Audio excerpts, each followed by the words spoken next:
It started the way most tragedies do, with something that looked perfect. Michael Turner and Ryan Hale had been inseparable since the 3rd grade. They grew up on the same quiet street in Cedar Falls, Ohio, a town where everyone knew your name, your parents, and what you were having for dinner, the kind of place where people still left their doors unlocked because bad things happened somewhere else. To the outside world, Michael and Ryan were brothers in everything but blood. They played football together, graduated together, even enlisted in the same local fire department.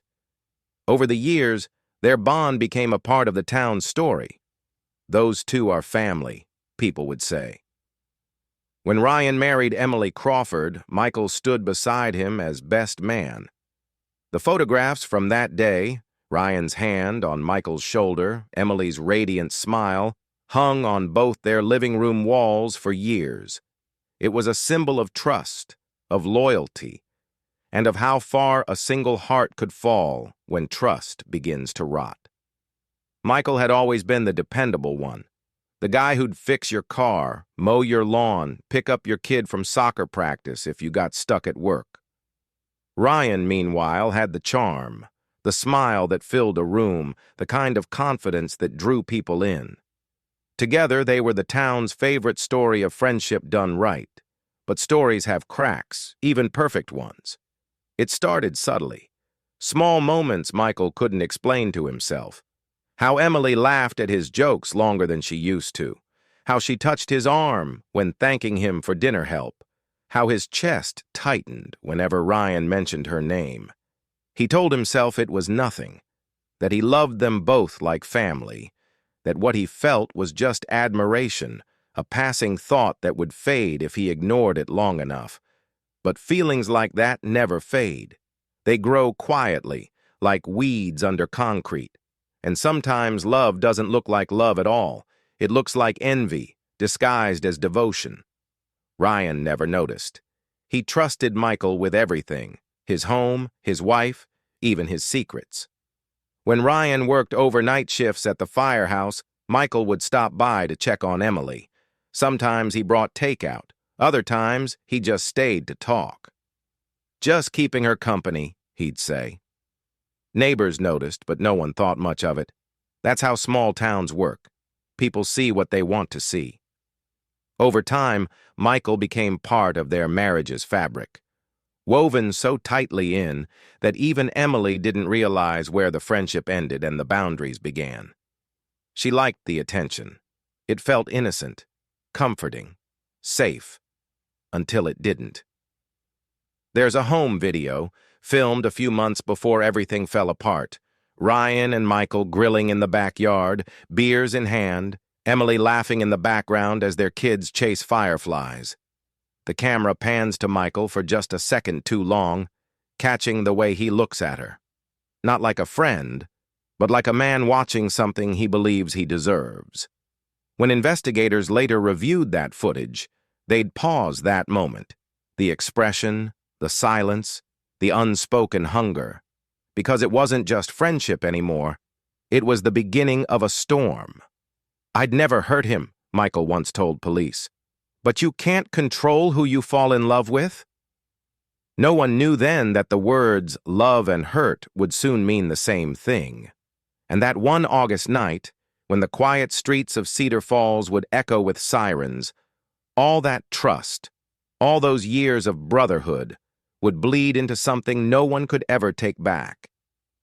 The night it happened, the air in Cedar Falls felt heavier than usual, thick with summer heat and the smell of rain that never came. It was the kind of night when sound carries farther than it should, and secrets hang low between the trees. At 11:42 p.m., the Cedar County 911 dispatcher received a call that began with silence, then a woman's shaking voice. "There's blood," she whispered. "In the garage. I think my husband's hurt." That woman was Emily Hale. When officers arrived, the house looked almost too calm. The porch light was on, the television flickered inside, and the family dog barked from somewhere in the back. But the garage door was half open, its metal frame bent like someone had slammed into it from the inside, and on the concrete floor, a wide, uneven smear of blood leading toward the driveway. Ryan's truck was gone.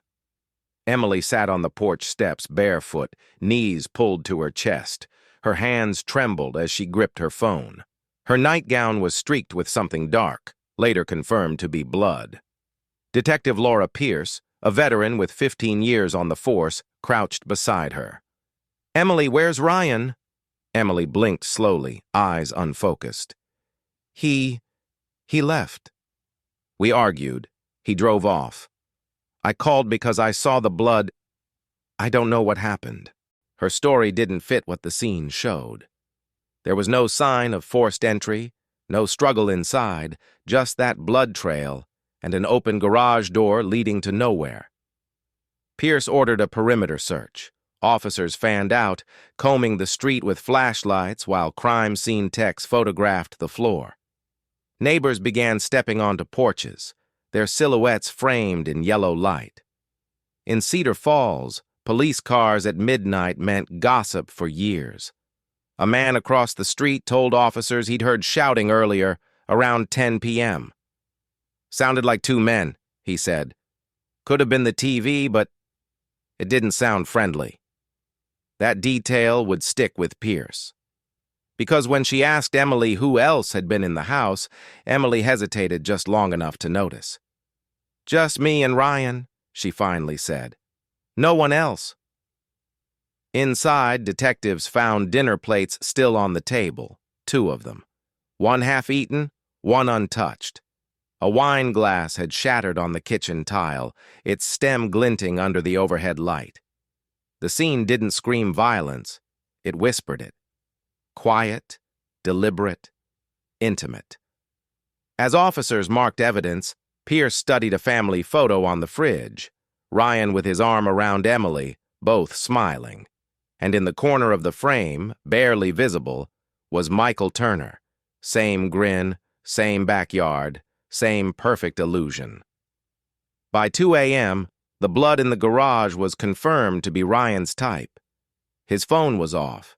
His truck hadn't shown up on any highway cameras leaving town. He was just gone. Emily stayed at her sister's house that night, sedated after hours of questioning. Before she left, Pierce asked her one last time, "Is there anyone who might have wanted to hurt Ryan?" Emily shook her head, tears streaking down her face. "No one." Ryan didn't have enemies. Everyone loved him, but love has layers, and Pierce knew that too well. The next morning, she reviewed footage from the Hales' new doorbell camera, hoping to confirm Ryan's departure time. The video showed Ryan walking into the house at 9:13 p.m., carrying groceries. At 9:47, Emily appeared at the door, pacing, anxious, looking down the street. At 10:02, a shadow moved across the frame. The shape of a man, tall, broad-shouldered, wearing a gray hoodie, walking straight toward the house. The timestamp glowed clearly on screen, 10:03 p.m. Pierce froze the image. The figure turned slightly toward the light, just enough to reveal part of his face. It wasn't Ryan. It was Michael Turner, Ryan's best friend. When Detective Laura Pierce saw Michael Turner's face frozen on the doorbell footage, she didn't say anything for a long moment. She just stared, studying the familiar smile, the easy confidence that everyone in Cedar Falls trusted. Michael wasn't a stranger. He wasn't an intruder. He was the man next door, Ryan Hale's best friend, the godfather to his child, the man who'd helped build the very garage where Ryan's blood was found. Pierce played the footage again. 10:03 p.m. Michael walks up to the door, knocks once, and is led inside. The camera captures Emily's hand reaching out to open it. Then, nothing. The feed ends at 10:05, 2 minutes. And in those 2 minutes, something irreversible began. By noon the next day, detectives called Michael in for questioning. He arrived at the station looking more confused than concerned. Khaki pants, collared shirt, polite smile. The kind of man who volunteers at town fairs and brings casseroles to church potlucks. Pierce started with simple questions. "Michael, when was the last time you saw Ryan?" He hesitated. Maybe a week ago?" "We've both been busy." Pierce tilted her head. "You're sure about that?" A flicker of tension crossed his face, just for a second. "Yeah. Why?" She slid a printed still frame across the table. The doorbell image stared back at him. Michael's jaw tightened. "Oh, that. Yeah, okay, I stopped by that night. Ryan asked me to help fix the garage light. He wasn't home yet, so I just talked to Emily." His tone was steady, but his pulse wasn't. Pierce noticed the twitch of his fingers against the table. "And what time did you leave?" "A little after 10:30, he said quickly. Ryan still hadn't come back. But the neighbor's report, 2 men shouting around 10, didn't match that story. Neither did the time stamps. Pierce leaned back. "You care about Emily, don't you?" Michael blinked, caught off guard. "Of course I do. She's my friend. They're like family." Her silence stretched the air between them. Michael forced a laugh that didn't sound real. "Look, Ryan and I go way back. If something's happened to him, I want to help." When the interview ended, Pierce walked him out, watching how naturally he smiled at the receptionist, how kindly he said goodbye, as if he hadn't been questioned about his best friend's possible murder. After he left, Pierce's partner, Detective Mark Ellis, slid a folder across her desk. "You're going to want to see this." Inside were photos, hundreds of them, taken from Michael's social media. Barbecues, family gatherings, birthday parties, and in almost every picture, Emily was there, sometimes smiling at the camera, sometimes caught in the background unaware. "Guys everywhere they are," Ellis said. "But it gets weirder. I ran his phone records. He's been calling Emily a lot lately. Late nights, weekends, almost every day." Pierce frowned. "And Ryan?" "Barely any calls between them the past month. That was strange." For men who'd shared 20 years of friendship, their silence was louder than any evidence. Later that evening, Pierce visited the Hales' home again. Emily had returned from her sister's house, quieter now, fragile. The front porch still smelled faintly of bleach. Someone had tried to scrub away the blood. "Emily," Pierce said softly, "why didn't you tell me Michael was here that night?" Emily's hands gripped the edge of her sweater. "Because I knew how it would look." "He didn't do anything." "He just came over to talk." "About what?" Her eyes glistened. "Ryan, our marriage." "I thought he could help." Pierce studied her. "Did Ryan know you'd been talking to Michael that often?" A pause. "No, Ryan gets jealous easily." When Pierce left, she stood on the sidewalk, staring between the 2 houses, Ryan's home and Michael's. Side by side, identical layouts, same trimmed lawns, same porch lights. Only one of them now felt hollow.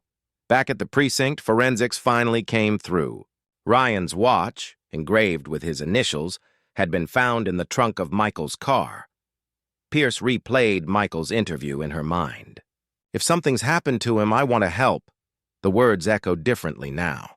"Not concern, control." She opened Michael's phone logs again. One message caught her attention, dated just a week before Ryan's disappearance. It was sent from Emily's number. "If he knew what we did, he'd never forgive us." Pierce leaned back, heart pounding. It wasn't just friendship anymore. It was deceit layered with guilt, and maybe something worse, because love that hides behind loyalty almost always ends in blood. Detective Laura Pierce sat alone in her office that night, the words from Emily's text replaying on her screen like an echo she couldn't silence. "If he knew what we did, he'd never forgive us." She'd seen plenty of affairs in her years on the force, but this one felt different. It wasn't about lust. It was about control, guilt, and a secret that had already started to rot everything it touched. The next morning, Pierce requested a warrant for Emily's phone. What she found painted a picture of 2 people tangled in something that had long stopped feeling like love. The first messages were harmless, friendly check-ins, small jokes, the kind of everyday comfort you share with someone you trust. But then slowly the tone changed. "You're the only one who listens to me." He doesn't see me anymore. You deserve better than him. The shift was gradual but dangerous. Two lonely people convincing themselves that what they were doing wasn't wrong, that it was inevitable. The affair began 6 months before Ryan disappeared. Emily had confided in a friend from work. Michael's just easy to talk to, she'd said. He understands me in a way Ryan doesn't anymore. That was how it always started. It was small things at first. Late-night drives to nowhere, sitting in his truck listening to rain on the windshield. Michael made her laugh again, and she mistook the relief for happiness. When he kissed her for the first time, she didn't pull away. She cried instead, not because she didn't want it, but because she knew it would change everything. They met in cheap motels 2 towns over, places where no one would recognize their faces. He'd bring her flowers, cheap wine, promises he couldn't keep, and afterward, when guilt crept in, Michael would hold her close and whisper, "You're mine now. You've always been mine." At first, she believed it, but Michael's love wasn't gentle. It was consuming. He called constantly. He wanted to know where she was, who she was with, when she'd see Ryan again. If she didn't answer fast enough, his messages turned sharp. "Don't ignore me. You said you'd leave him. Don't make me the bad guy in this." By the time Emily tried to end it, she was trapped in a web of her own making, a secret too dangerous to reveal and too poisonous to live with. Ryan had started to notice the distance between them. He wasn't stupid. The missed calls, the cold silences, the sudden bursts of emotion she couldn't explain, they all added up. He told a co-worker at the firehouse that something felt off. "She's lying to me," he'd said, "and I think Mike knows why." The night before he vanished, Ryan confronted her.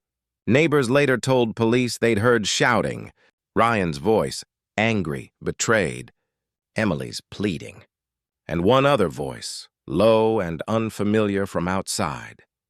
When Pierce replayed those details in her mind, the timeline began to make sense. Michael's visit, the argument, the silence that followed. She pictured Emily standing in that kitchen, cornered between 2 versions of her life, the man she once loved, and the man who claimed to love her now. And then, something snapped. Pierce didn't know what exactly happened in those missing minutes, not yet, but the blood in the garage told part of the story. So did the way Michael kept inserting himself into the investigation afterward, calling daily for updates, volunteering to help with the search. He wasn't trying to find Ryan. He was making sure no one else did. When Pierce asked Emily during her second interview if she'd ever feared Michael, Emily's eyes filled with tears. "He's not a bad man," she said quietly. "He just loses control sometimes." Pierce didn't respond. She didn't have to. She'd heard those words before, always from women who didn't live long enough to say them twice. That night, as rain finally broke over Cedar Falls, thunder rolled through the valley like a warning. Somewhere miles away, a fisherman reported a half-submerged pickup truck along the riverbank, the same make and model as Ryan Hale's. The rain didn't stop for 2 days. It poured over Cedar Falls like a punishment, washing the streets clean, but leaving behind a sense of unease that refused to fade. At dawn on the 3rd morning, a fisherman along the Clearwater River noticed something strange lodged against the rocks near the bend. A dark shape beneath the waterline, half buried in mud and branches. When the current shifted, sunlight caught on metal. It was a pickup truck. By the time divers arrived, word had already spread. Reporters lined the bridge. Neighbors gathered in raincoats, whispering like churchgoers at a funeral. They all knew whose truck it was before anyone said it out loud. Ryan Hale's Ford F-150. Detective Laura Pierce stood on the muddy riverbank as the tow cables strained, dragging the truck from the water. The smell of gasoline and decay filled the air. She watched in silence, jaw set. As the vehicle emerged and windows shattered, body dented, the driver's side door crushed inward. The license plate glistened through the rain. RYH 215. The crowd went quiet. Inside, divers found Ryan's phone wedged between the seats, coated in river silt but still intact. The windshield was spidered with cracks. There was blood on the steering wheel, and the driver's seatbelt was cut, deliberately. When forensics confirmed the blood matched Ryan's DNA, the case shifted instantly from missing person to homicide. Pierce drove straight back to the station, dripping wet, clutching the evidence bag like something alive. She had the phone rushed to tech analysis. By evening, a detective entered her office holding a printed transcript. "You'll want to hear this," he said. It was a voicemail, time-stamped just hours before Ryan's disappearance. "Emily, if anything happens, tell Michael to stay away. Don't trust him." The room fell silent. The voicemail was the first time Ryan himself had spoken from beyond the grave, and his final words pointed directly to his best friend. Pierce called Emily in for questioning again. She arrived pale, trembling, eyes hollowed from sleepless nights. When Pierce played the voicemail, Emily broke down completely. "He was paranoid," she cried. "He thought everyone was against him. He thought Michael and I—" She stopped, catching herself. Pierce leaned forward. "He thought what, Emily?" Tears streaked down her face. "He thought we were having an affair." Pierce said nothing. She didn't have to. The silence told Emily everything. For several long seconds, the only sound in the room was the low hum of the recorder. Then Emily whispered, "He wasn't supposed to find out." That sentence changed everything. As Pierce drove home that night, she couldn't shake the feeling that Emily was both victim and accomplice, trapped in something that had spiraled far beyond her control. People in love lie all the time, Pierce thought. But guilt always tells the truth eventually. Over the next few days, the search for Ryan's body intensified. Police boats dragged the riverbanks. Volunteers combed the nearby woods. The community held vigils, leaving candles on the Hales' porch steps, praying for answers they weren't ready to hear. Meanwhile, Michael Turner's calm demeanor began to crack. He called Pierce repeatedly, asking for updates, insisting he wanted to help. "Ryan's my brother," he said. "I need to know what happened." But behind that voice was panic, the kind that hides beneath practiced charm. Then came another breakthrough. Forensic techs traced the cut seatbelt and determined it wasn't done by the crash. It had been sliced before the truck entered the water. Whoever put that vehicle in the river had done it on purpose. A secondary analysis of Ryan's phone revealed deleted messages, recovered fragments of an argument between him and Emily on the night he vanished. The last unread message on his screen, sent at 9:58 p.m., read, "We're done, Em. I know everything." Pierce printed the message and stared at it for a long time. "I know everything." The phrase burned like a match. That evening, Emily skipped her scheduled interview. Her sister told detectives she hadn't come home. Her car was missing. Her phone went straight to voicemail. At first, everyone thought it was panic, a grieving wife running from the noise. But Pierce knew better. Guilt had a pattern. First silence, then disappearance. A county-wide alert went out by midnight. Police searched highways, hotels, parks. 3 days later, a jogger found Emily's silver sedan parked on a dirt trail near Redwood Forest, just 10 miles north of town. The driver's door was locked. Her phone sat on the passenger seat. Inside her purse was a handwritten note. "I can't live with what we did. Tell Ryan I'm sorry." But there was no sign of Emily. The forest was quiet that morning, too quiet for October in Cedar Falls. The air was heavy, damp, carrying the faint smell of pine and rain-soaked earth. Sunlight bled through the canopy in thin, trembling lines as Detective Laura Pierce followed the trail where the jogger had found Emily's car. Each step crunched over fallen leaves and broken branches. Birds scattered ahead, startled by the sound of boots and radio static. For a moment it almost felt peaceful, until the breeze shifted, carrying something metallic, something wrong. They found her shoe first, a white heel half buried in mud just beyond the ridge. 10 feet farther, a torn scarf clung to the branch of a cedar tree, swaying like a ghost. Then came the body.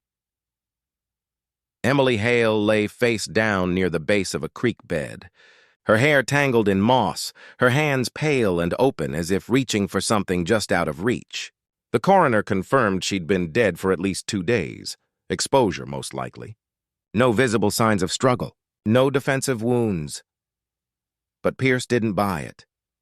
A woman doesn't drive into the woods in the middle of the night just to die quietly by a creek. Something about the scene felt staged, almost cinematic. Her purse was missing, her note perfectly folded on the seat, her phone still unlocked with a text draft unsent. He knows. 2 words. No name. No explanation. Pierce stared at that message for a long time, wondering if Emily had been about to expose someone, or beg for help. Back in town, the discovery hit like an earthquake. News vans crowded Main Street. The community mourned the tragic loss of a woman many had quietly judged. And somewhere in that crowd, Michael Turner stood alone, silent, watching the chaos unfold like a man seeing his own reflection in a coffin lid. At Ryan's old house, police sealed off the yard again for additional forensics. Michael showed up uninvited, claiming he wanted to help pack Emily's things for her family. Pierce let him in, but watched him carefully. He moved through the rooms like a ghost, opening drawers, touching photos, pausing at the edge of the living room where the Christmas lights still hung from last winter. She loved this house, he said softly. Said it felt alive. Pierce didn't respond. She was staring at a faint scratch on the wall, a vertical mark hidden behind a family portrait. When she lifted the frame, she found a small patch of spattered blood beneath it, already dried, missed during the first investigation. Michael's expression didn't change, but his breathing did. Strange, Pierce murmured. Ryan's blood type was O negative. Same as this.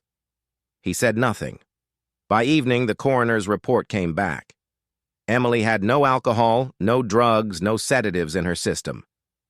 But she did have bruising on her neck. Subtle, deliberate, easily overlooked. Someone had held her there just long enough to make it look like an accident. Pierce sat in her office long after midnight, staring at the photos of Ryan and Emily, the voicemail, the note, the phone. Each clue formed part of a puzzle that pointed in one direction, but not clearly enough to accuse. Then she noticed something on the corner of Emily's recovered phone case, a partial fingerprint in oil residue. Lab tests confirmed it belonged to Michael Turner. When Pierce confronted him the next morning, he didn't deny it. He only said, "I tried to call her that night." She wasn't answering. "I went to her house. I thought she'd done something stupid," but as he spoke, Pierce noticed a small cut on his wrist, half-healed, jagged, as if from glass. "The window on her back door was broken," she said quietly. He looked away. Outside, storm clouds gathered again, dark and unrelenting, rolling over Cedar Falls like a curse that wouldn't lift. And that night, when Pierce reviewed the dash cam, footage from Emily's street, footage taken just hours before her car was found, she froze the frame, a tall figure in a black coat was seen walking away from Emily's house at 11:42 p.m. The timestamp matched the moment. Emily's unfinished text was saved. The footage replayed in Detective Laura Pierce's mind long after the lights in the precinct went out. That tall figure in the black coat, walking calmly away from Emily's home at 11:42 p.m., wasn't just a stranger caught in the dark. It was Michael Turner. She could feel it, the gait, the shoulders, the unhurried pace, the confidence of a man who thought no one was watching. But without a clear shot of his face, the evidence was useless. Suspicion, not proof. Still, suspicion had teeth. Pierce requested a new search warrant for Ryan Hale's property, not for the house this time, but for the wooded land behind it. A small fenced acre Ryan had bought months before his death, the one he always called his project. No one had checked it since the night his truck was pulled from the river. It was late afternoon when the team arrived.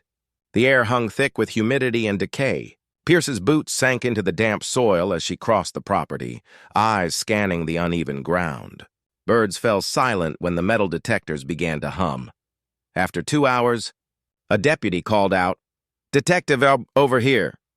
Behind an old tool shed, half hidden by weeds, the ground was disturbed. Not recently, but not naturally either.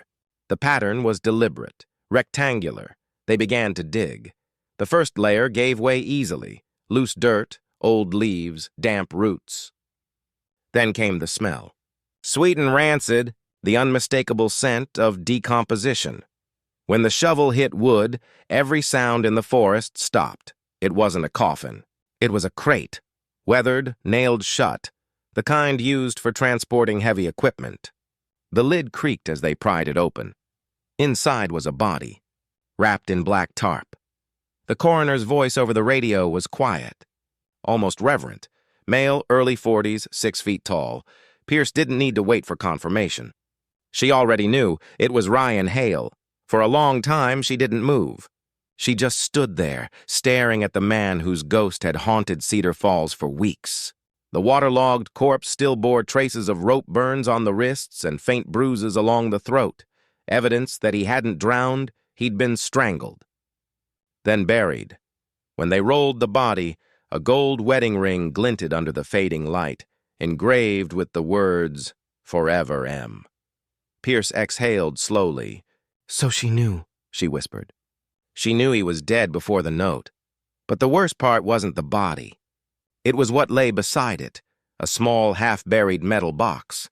Inside were photographs, Emily and Ryan at a lake house, Emily and Michael at a motel parking lot, and one photo of all three of them, smiling. Ryan's arm around Michael's shoulder, Emily in the middle, a perfect triangle, before it all broke. Back at the precinct, the evidence room filled with murmurs and unease. The photos told a story more dangerous than jealousy, one of betrayal and planning. The timestamps placed Michael and Emily together on nights they both claimed to be apart. Still, Pierce hesitated. Something didn't add up.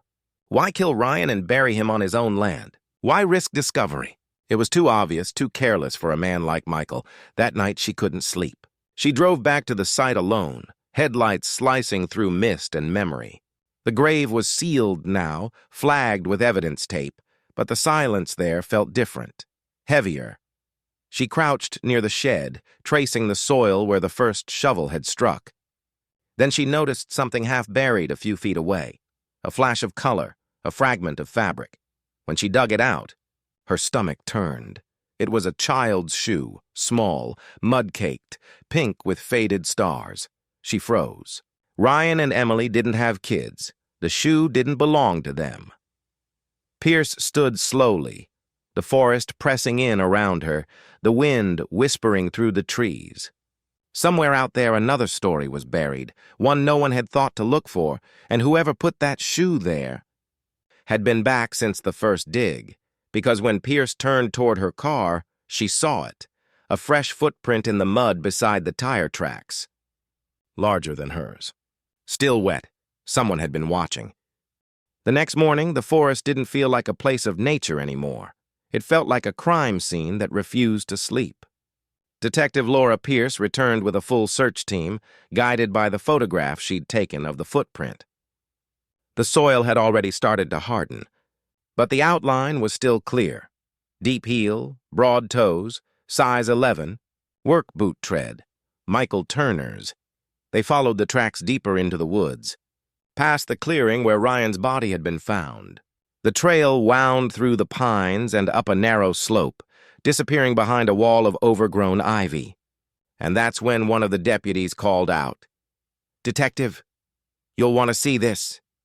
Hidden behind the thicket, almost swallowed by the forest itself, was a cabin, old, sagging, its roof caved in on one side, windows boarded up from the inside.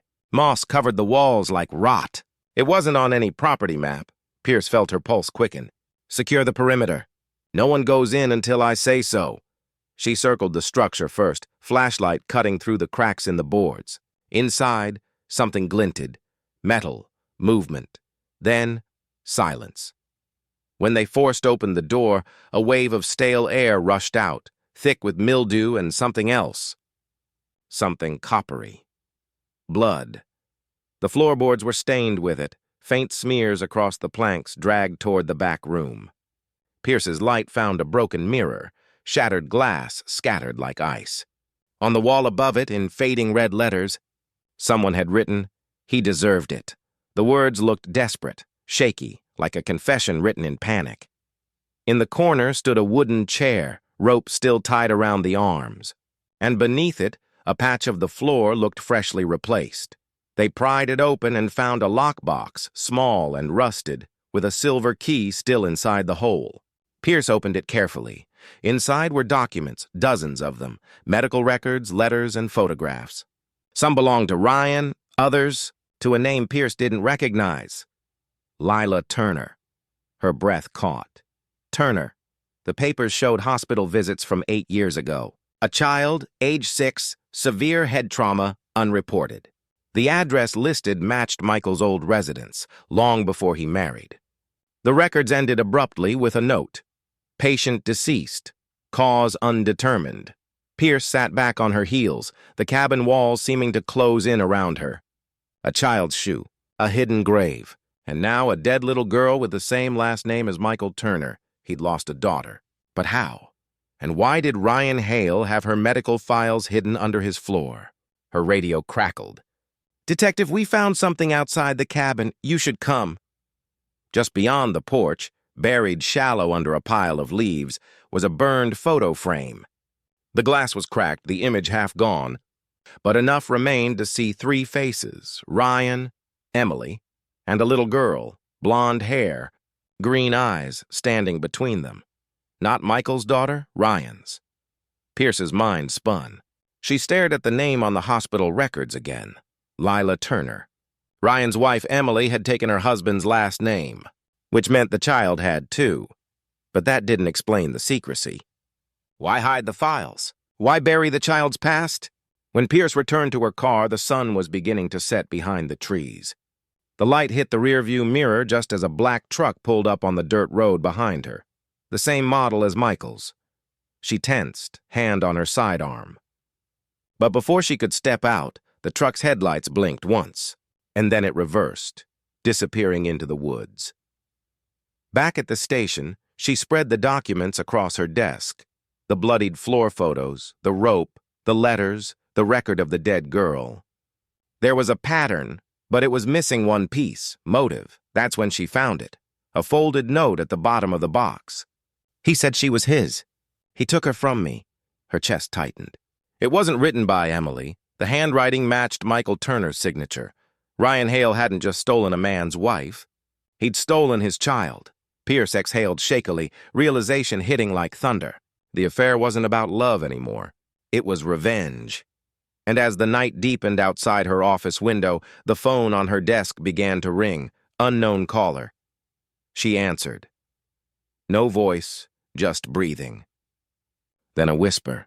"You shouldn't have gone to the cabin." Detective Laura Pierce sat frozen in her chair, the phone still pressed to her ear long after the line went dead. The voice, calm, low, unmistakably male, echoed in her mind like a warning from the grave. "You shouldn't have gone to the cabin." Outside, thunder rolled across Cedar Falls, shaking the windows of the precinct. Pierce stared at the evidence spread before her. The blood, the photos, the files. Everything pointed to one man, Michael Turner. But there was something else. Something she hadn't noticed before. In the bottom corner of one of the photos taken inside the cabin, her flashlight had caught a faint glint on the floorboards. A square outline, like a hidden compartment. She ordered another team back to the site that night.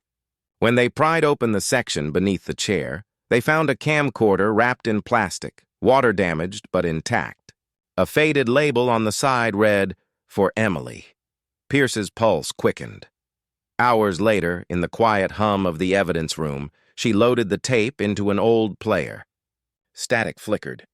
The screen came to life. Michael Turner appeared, sitting at the same chair found in the cabin, the same blood-stained floor visible beneath him. His face was gaunt, eyes hollow, like a man who'd already buried his soul. "If you're watching this," he began, voice trembling, "then it's done, and I can't undo it." He paused, inhaling sharply, eyes darting toward the lens as though speaking to someone he still loved. "Emily, you said secrets don't die." "You were right." Pierce leaned closer, her heart pounding. Michael continued. Ryan took everything from me. My wife, my daughter, my life. You think I didn't know about the affair? About the motel room in Clearview? The lake house? He laughed bitterly, shaking his head. I followed you there, Emily. I saw you both. But it wasn't just about you. It was about her. He reached off screen and held up a small framed photograph. Even through the flickering screen, Pierce recognized the face, the blonde-haired little girl from the burned photo. Lila, he whispered.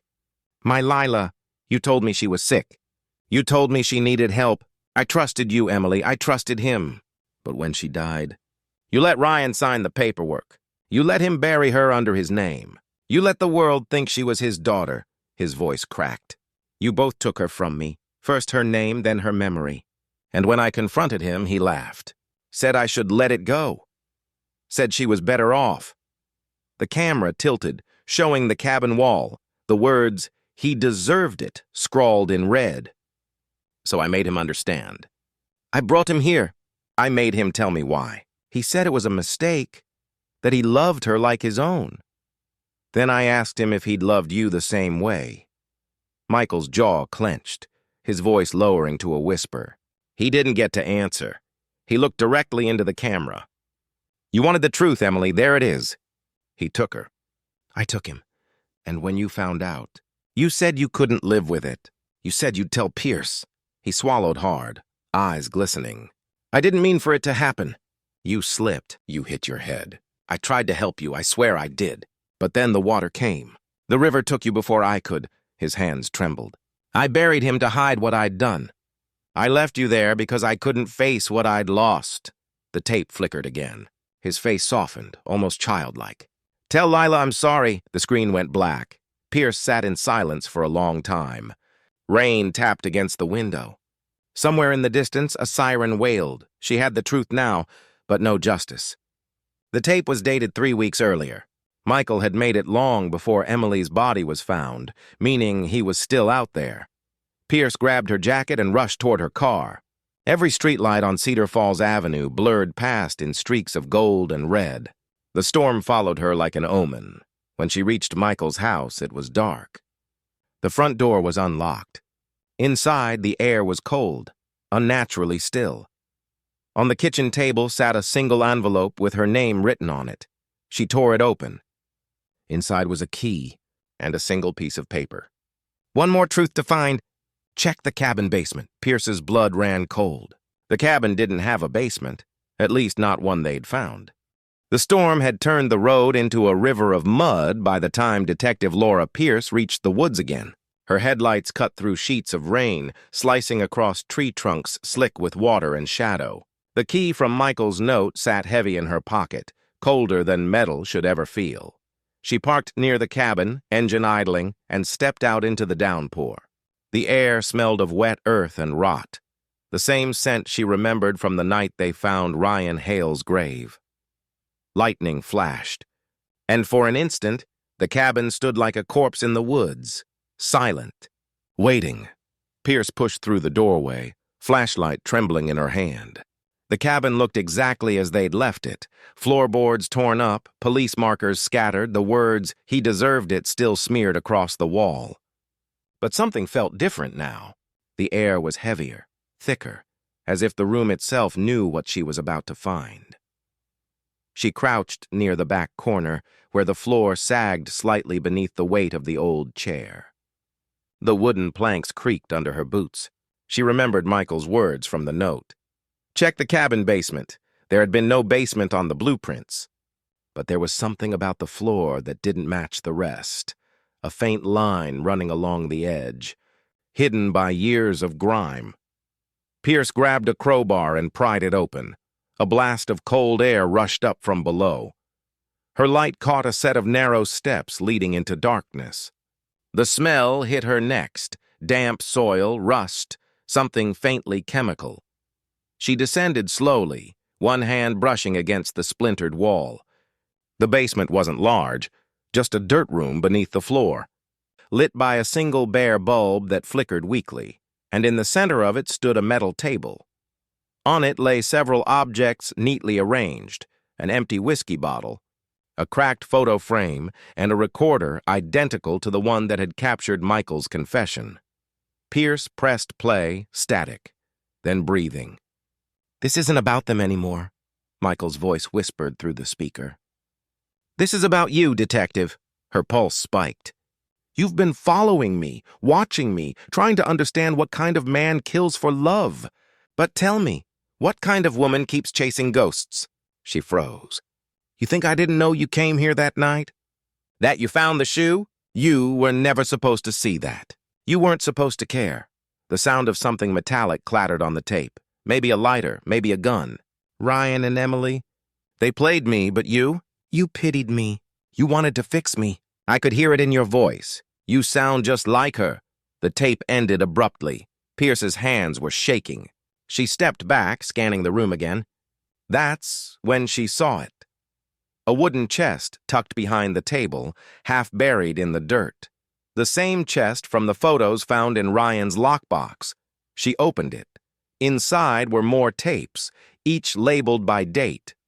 The earliest was from 7 years ago, the first year after Lila Turner's death. The most recent was marked 2 days ago.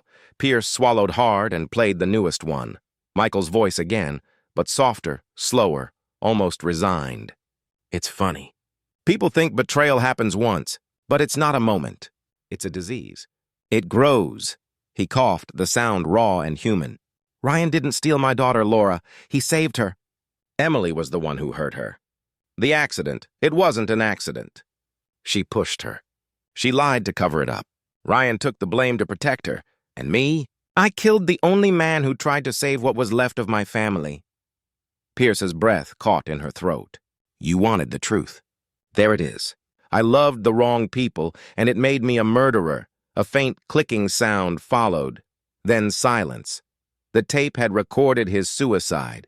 She stood there, frozen, rain hammering the roof above her like gunfire.